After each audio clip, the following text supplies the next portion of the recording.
Hi നമസ്കാരം, ഷൈലാസ് കിച്ചണിലേക്ക് എല്ലാവർക്കും സ്വാഗതം. ഞാൻ കഴിഞ്ഞ ദിവസം ഒരു വീഡിയോ ഇട്ടിട്ടുണ്ടായിരുന്നു.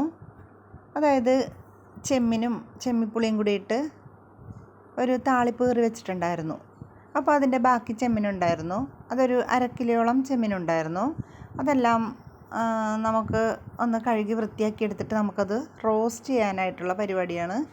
അപ്പോൾ നമുക്ക് ചെമ്മീൻ റോസ്റ്റ് ചെയ്യുന്നത് എങ്ങനെയാണെന്ന് നമുക്കൊന്ന് നോക്കാം.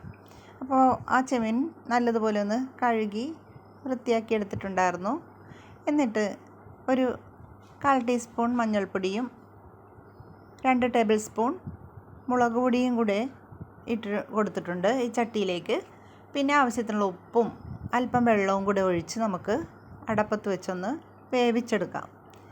ഇപ്പോൾ ഏകദേശം ഇതൊന്ന് പകുതി ഒരു വേവായിട്ടുണ്ട്. അപ്പോഴേക്ക് നമുക്കൊരു വലിയ സവാള, ഒരു ചെറിയ കഷ്ണം ഇഞ്ചി, 3 പച്ചമുളക്, കുറച്ച് കറിവേപ്പില എല്ലാം കൂടി നമുക്ക് ഇതിനകത്തേക്ക് ഇട്ട് കൊടുക്കാം. എന്നിട്ട് നമുക്ക് ഇതെല്ലാം കൂടി ഇളക്കി കൂട്ടിയിട്ട് നമുക്കൊന്ന് വേവിക്കാനായിട്ട് വെക്കാം. അപ്പോൾ ഈ സവാളയൊക്കെ ഒന്ന് വെന്ത് വരണം. അപ്പോൾ വെന്ത് വരുമ്പോഴേക്ക് കുറച്ചുകൂടെ ഇതിനകത്തേക്ക് വെള്ളമാകും. അപ്പോൾ ആ വെള്ളമെല്ലാം നല്ലതുപോലെ ഒന്ന് വറ്റി വരുമ്പോഴാണ് നമുക്ക് ചെമ്മീൻ റോസ്റ്റായിട്ട് കിട്ടുന്നത്.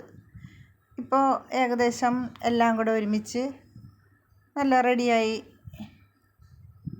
വരുന്നുണ്ട്. അപ്പോൾ നമുക്ക് ഇതിനകത്തേക്ക് ഇനി എന്താണ് ഒഴിക്കേണ്ടതെന്നോ, പച്ച വെളിച്ചെണ്ണയാണ് നമ്മൾ ഇതിനകത്തേക്ക് ഒഴിക്കേണ്ടത്. അപ്പോൾ ലാസ്റ്റാണ് ഈ ചെമ്മീൻ റോസ്റ്റ് ചെയ്യുമ്പോൾ വെളിച്ചെണ്ണ ഒഴിക്കേണ്ടത്. അല്ലാതെ നമ്മൾ സാധാരണ പോലെ ചട്ടിയിൽ ചെമ്മീനും മുളക് പൊടിയും മഞ്ഞൾപ്പൊടിയും കറിവേപ്പിലയും പച്ചമുളകും ഇഞ്ചിയും അല്പം വെള്ളവും കൂടി ഒഴിച്ച് വെച്ചതിന് ശേഷം സവാളയൊക്കെ ഇട്ട് അത് കഴിയുമ്പോഴേക്കാണ് ഈ ചെമ്മീൻ ഇങ്ങനെ നല്ല റോസ്റ്റായിട്ട് കിട്ടുന്നത്. നല്ല സ്മെല്ലാണ് കേട്ടോ ഈ ചെമ്മീൻ ഇങ്ങനെ റോസ്റ്റ് ചെയ്യുമ്പോഴേ. അപ്പം തന്നെ നമുക്കൊരു 2 പാത്രം ചോറ് കഴിക്കാൻ തോന്നും നമുക്ക്. അപ്പോൾ പറ്റാവുന്നവരൊക്കെ ഒന്ന് ട്രൈ ചെയ്യണേ.